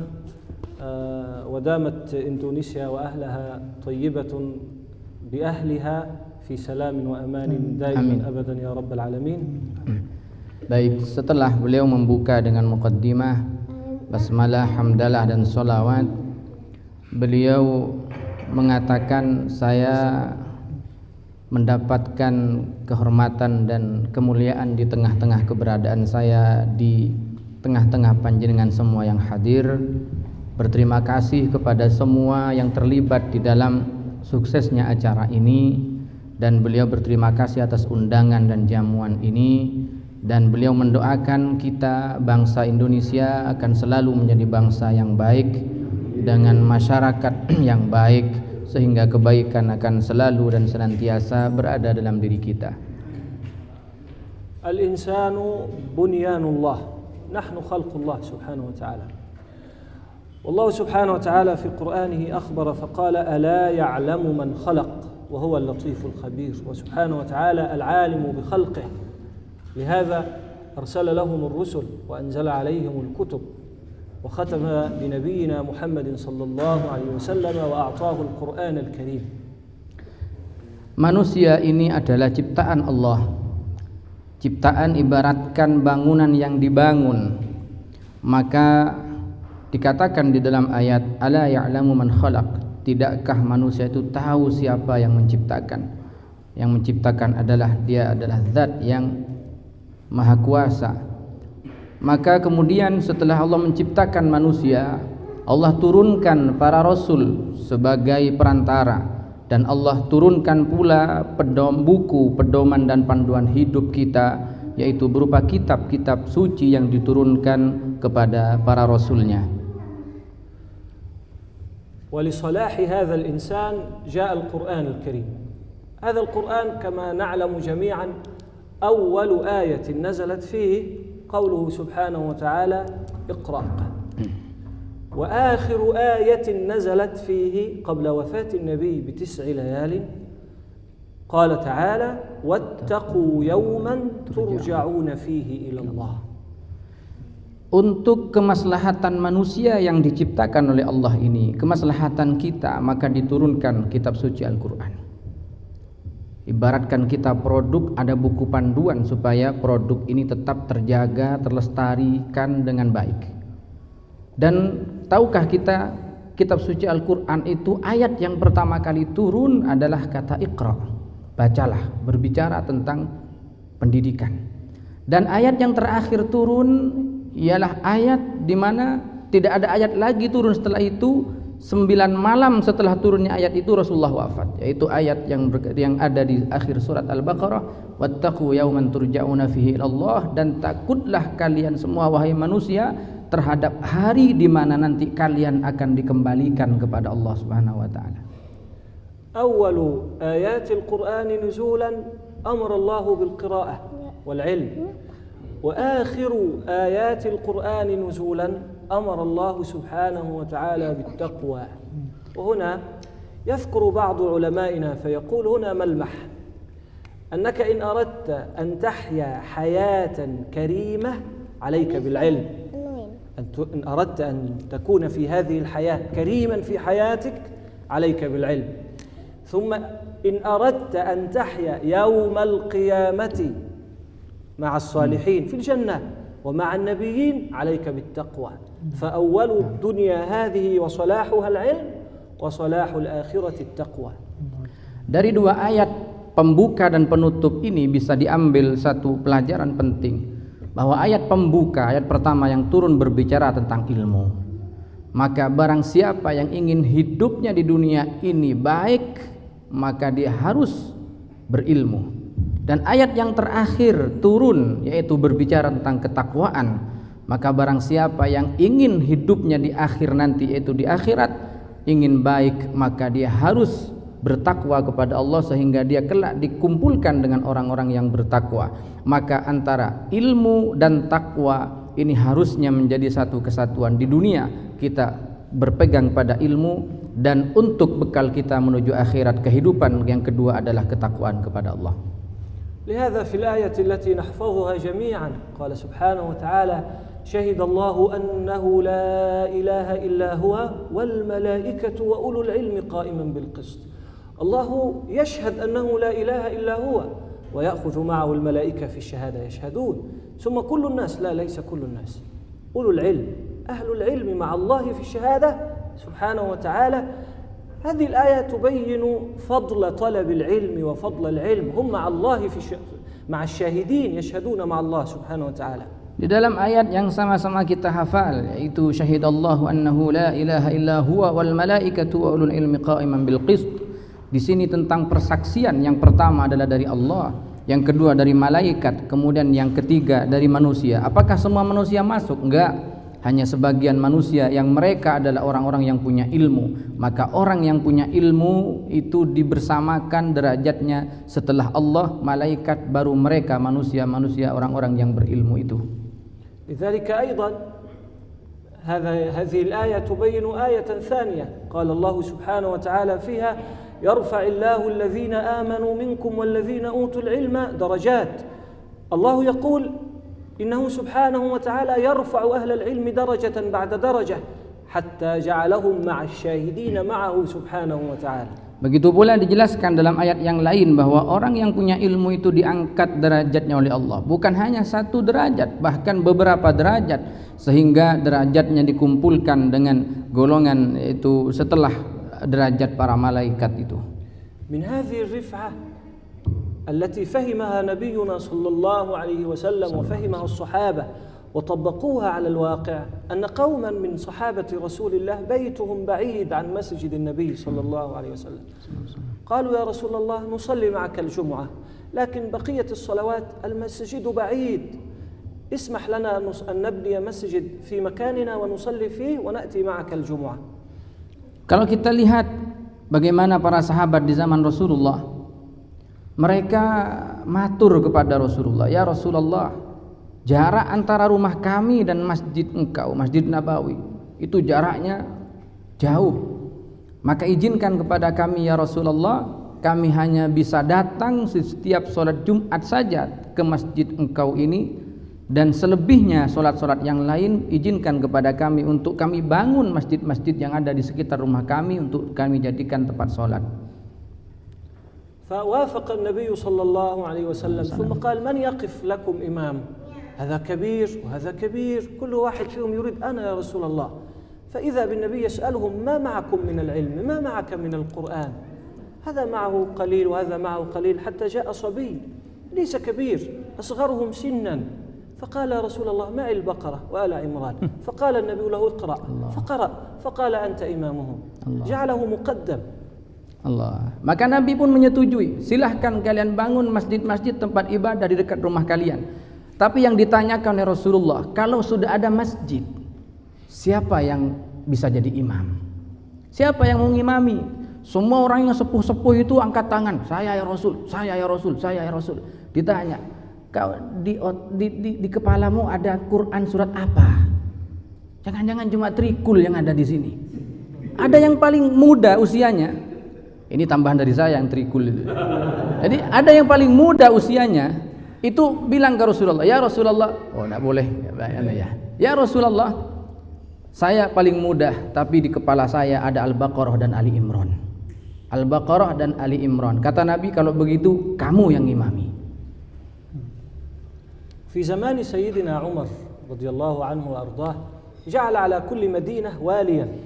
فكان هناك أحد الصحابة يحكم مكة ثم ذهب إليه في المدينة يخبره بعض الأمر قال من تركت يحكم بين الناس ويقضي بينهم قال هناك شاب اسمه ابن أبزة يحكم بينهم.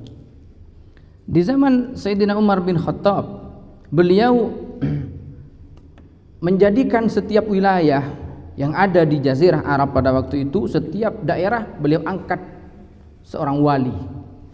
Diangkat seorang wali, pemimpin. Kemudian ada di Makkah itu seorang wali meninggalkan wilayahnya, datang ke Madinah. Maka Sayyidina Umar langsung bertanya kepada dia, kamu datang ke sini meninggalkan wilayahmu, kekuasaanmu yang aku perintahkan kamu untuk jadi pemimpin, siapa sekarang yang menggantikan kamu, posisi kamu, jabatan kamu di sana? Maka orang ini berkata, ada ya wahai Khalifah, wahai Amirul Mukminin, ada namanya Ibnu Abza. Dia adalah pemuda yang cerdas, pemuda yang bijaksana. Faqala Sayyiduna Umar, man Ibnu Abza haza?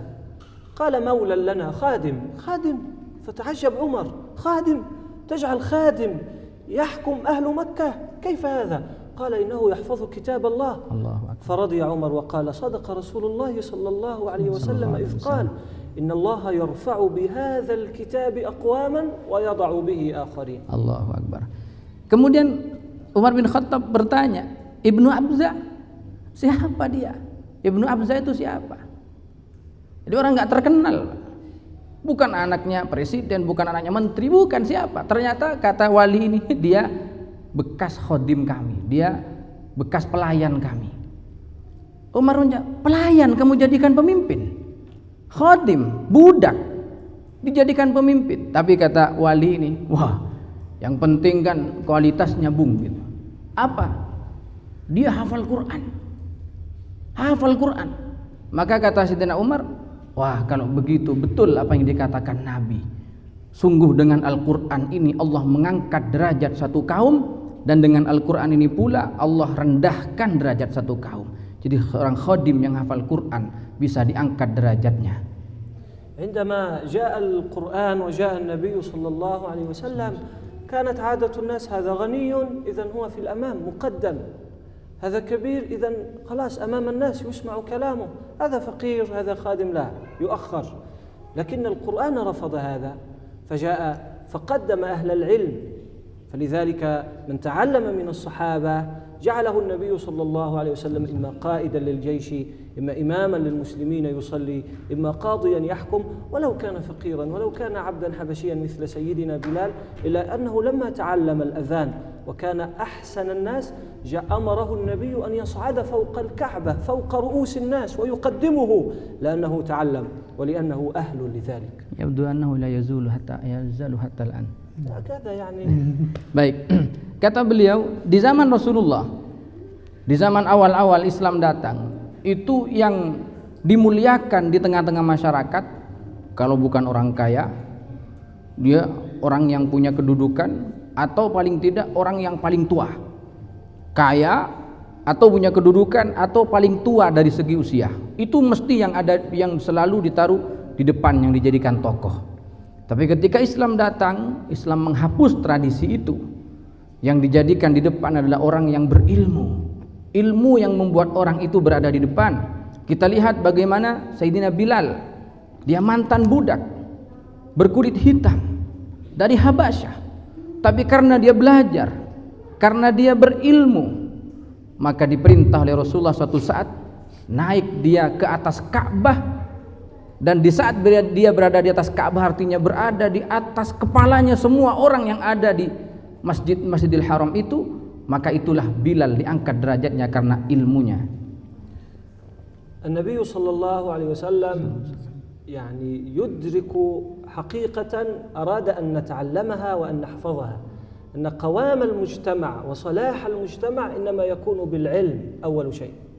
فلذلك أمر الناس بطلب العلم فقال من سلك طريقا يطلب به علما سهل الله له به طريقا إلى الجنة.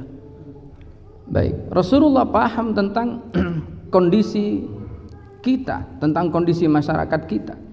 Maka Rasulullah juga tahu yang membuat seseorang itu mulia adalah ilmu, baik mulia di dunia dan juga di akhirat. Sehingga Nabi menyatakan dalam salah satu sabdanya, barang siapa yang menempuh jalan untuk mencari ilmu, dalam rangka mencari ilmu, maka Allah senantiasa akan mempermudah langkahnya kelak menuju surganya Allah.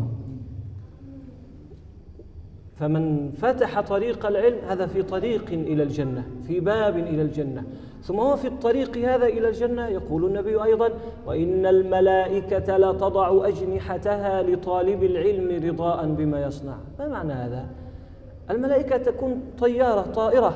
الله سبحانه وتعالى خلق للملائكة أجنحة تطير مثنى وثلاث ورباع، تطير. إذا وجدت طالب العلم ومجلس العلم نزلت الملائكة وتوقفت عن الطيران تواضعا ومحبة لطالب العلم.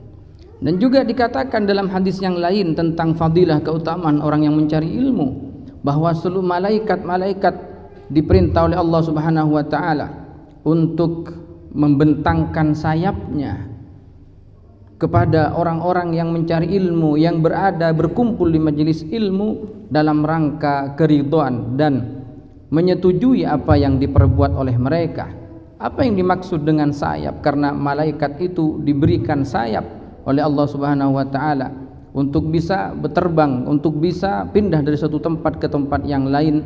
Maka ketika ada orang berkumpul dalam satu majelis ilmu, membentangkan sayapnya, malaikat tersebut sebagai rasa ridho dan mengapresiasi orang yang berada di majelis ilmu dalam rangka mencari ilmu. ثم يقول النبي صلى الله عليه وسلم: وإن فضل العالم على العابد كفضل القمر على سائر الكواكب. فضيلة الذي تعلم فضل هذا في السماء مثل القمر وسائر الكواكب. نحن إذا نظرنا لا نرى من الكواكب إلا القمر. كذلك العالم في الناس ينير للناس طريقهم ويرشدهم إلى الصواب. Orang yang punya ilmu dan yang mencari ilmu itu diibaratkan dan dibandingkan oleh Rasulullah seperti sinarnya cahaya rembulan dibandingkan dengan bintang-bintang yang kecil. Maka tentu cahaya bulan itu akan menyinari seluruh semesta dalam kondisi kegelapan, sedangkan cahaya-cahaya bintang itu dikalahkan oleh cahayanya bulan. Maka begitu pula orang yang berilmu, harusnya dia menyinari kegelapan-kegelapan di tengah-tengah masyarakat dengan ilmunya, menunjukkan masyarakat ke jalan yang benar. ثم يقول النبي صلى الله عليه وسلم: وإن العلماء ورثة الأنبياء ألا إن الأنبياء لم يورثوا دينارا ولا درهما وإنما ورثوا العلم. يعني وأنا أطلب العلم، أنا أطلب ميراث رسول الله. الأغنياء يتركون مالا، الأنبياء تركوا علما. وأنا أطلب العلم، أنا أطلب ميراث النبي صلى الله عليه وسلم. Dan disebutkan dalam hadis yang lain, dalam setiap poin beliau hadis terus, hafal berapa hadisnya. Dalam hadis yang lain dikatakan oleh beliau bahwa ulama yang berilmu itu mereka sejatinya adalah pewaris para nabi. Pewaris. Karena nabi itu tidak mewariskan harta, yang diwariskan adalah ilmu. Maka barang siapa yang mengambil bagian dari warisan nabi, hendaklah dia mengambil dari bagian ilmu supaya dia menjadi pewaris para nabi. النبي أيضا في حديث آخر يشجعنا على طلب العلم. حديث واحد بس.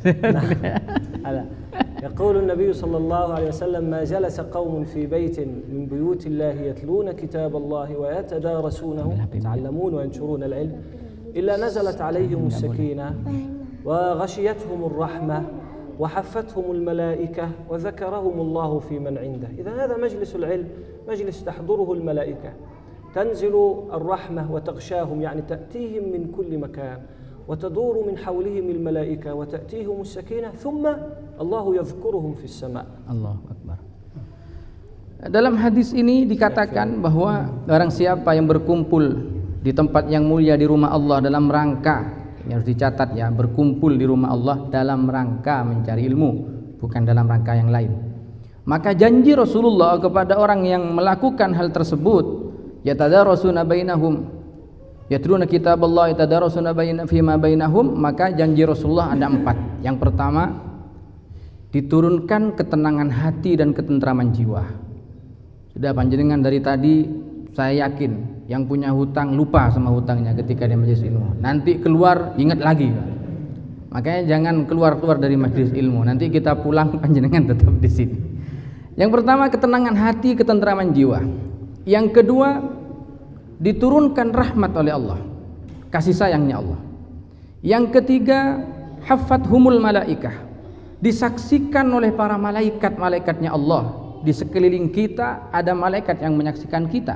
Dan yang paling istimewa yang terakhir, wa dzakarahumullahu fi man indah, dan Allah menyebut-nyebut nama kita di hadapan penduduk langit. Kalau kita menyebut nama Allah itu mungkin sesuatu kewajiban, tapi yang luar biasa ketika Allah mau sebut-sebut nama kita, dibanggakan di hadapan para malaikatnya.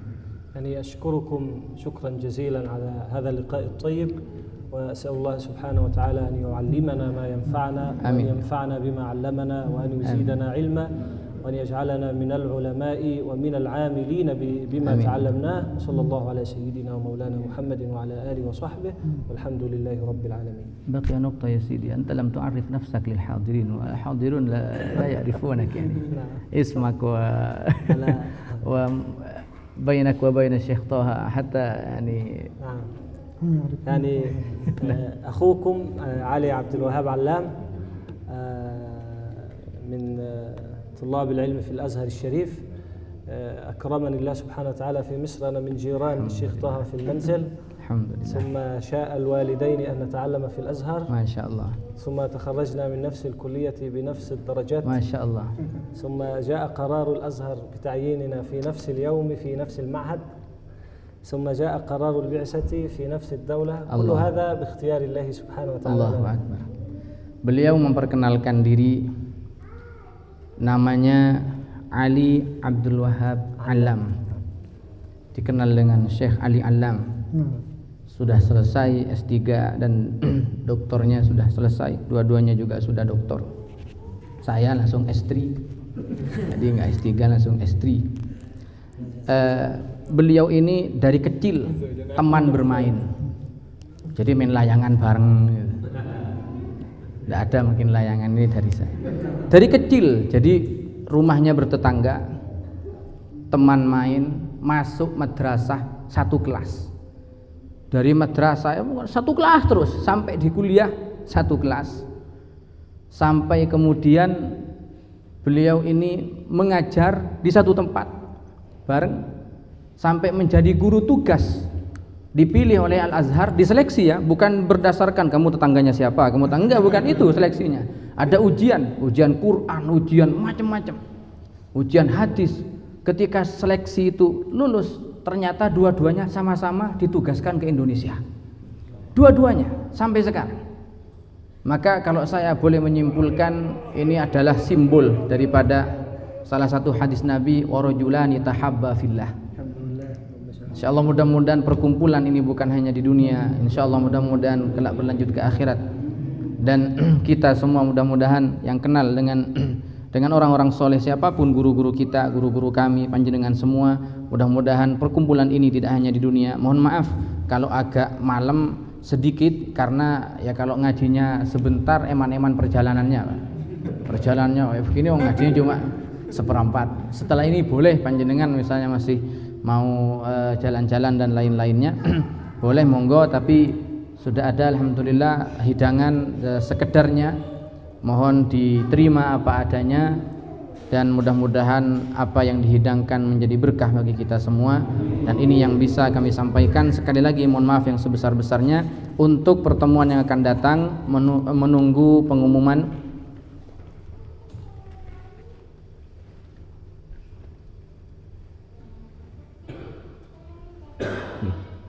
nanti sampaikan. Ada permohonan doa sebelum ditutup doa majelis dari salah satu jamaah kita, bahwa di sini dikatakan mohon sambung doa, kami akan menjual tanah untuk kepentingan ibadah. Wahid min al-hadirin yatlub minkum ad-du'a yurid ay yubi'a ba'd al-aradi milkahu, yani li yubni مثلا liyubni al-masajid wal li muhimmati makanul ibadah, makanus shalah wa ghairu dzalik. Mudah-mudahan dikabulkan oleh Allah Subhanahu wa taala, segera laku, dan mudah-mudahan apa yang menjadi niat baik bersamaan dengan kehendak Allah Subhanahu wa taala. Mari kita tutup doa ini, akhir majelis ini, dengan doa khutmul majelis seperti yang biasa kita baca. Bismillahirrahmanirrahim. Rabbana anfa'na bima 'allamtana, Rabbi 'allimna alladhi Rabbi faqihna wa faqih ahlana wa qarabatin lana fi dinina ma' ahli al-qutri unsa wa dhakar. Rabbi waffiqna wa waffiqhum lima tartadi qawlan wa fi'lan karama warzuqil kulla halalan daima إلا أنقياء علماء نحظى بالخير ونكفى كل شر. ربنا أصلح لنا كل الشؤون وأقر بالرضا منك العيون واقض عنا ربنا قبل أن تأتينا رسل المنون واغفر واستر أنت أكرم من ستر. وصلاة الله تغشى المصطفى من إلى الحق دعانا بكتاب فيه للناس شفاء وعلى الآل الكرام الشرفاء وعلى الصحب مصابيح الغرر. اللهم اهدنا بهداك واجعلنا ممن يسارع في رضاك ولا تولنا وليا سواك ولا تجعلنا ممن خالف أمرك وعصاك. وحسبنا الله ونعم الوكيل ولا حول ولا قوة إلا بالله العلي العظيم. وصلى الله على سيدنا محمد وعلى آله وصحبه وسلم والحمد لله رب العالمين. يا ربنا اعترفنا بأننا اقترفنا وأننا أسرفنا على لظى أشرفنا فتب علينا توبة تغسل لكل حوبة وآمن واستر لنا العورات وآمن الروعات واغفر لوالدينا ربي ومولودينا والآل والإخوان وسائر وكل ذي محبة أو جيرة أو صحبة والمسلمين أجمع آمين. ربي اسمع فضلا وجودا منا لا باكتساب منا بالمصطفى الرسول نحظى بكل سول. صلى وسلم ربي عليه عد الحب وآله وصحبه عدد طش السحب. والحمد للإله في البدء والتناهي. سبحانك اللهم وبحمدك أشهد أن لا إله إلا أنت أستغفرك وأتوب إليك. Setelah ini ada ramah tamah. Tak lupa kita akan ambil dokumentasi terlebih dahulu. Mohon keridoannya supaya, karena paling sedikit yang hadir ibu-ibu, ibu-ibu bisa ke tempat ramah tamah dulu, kita berfoto dulu bersama-sama. Nanti kalau sudah kenyang biasanya suka lupa terhadap hal-hal yang seperti ini. Nanti sudah pulang, monggo kita ambil foto dulu bersama beliau mumpung momen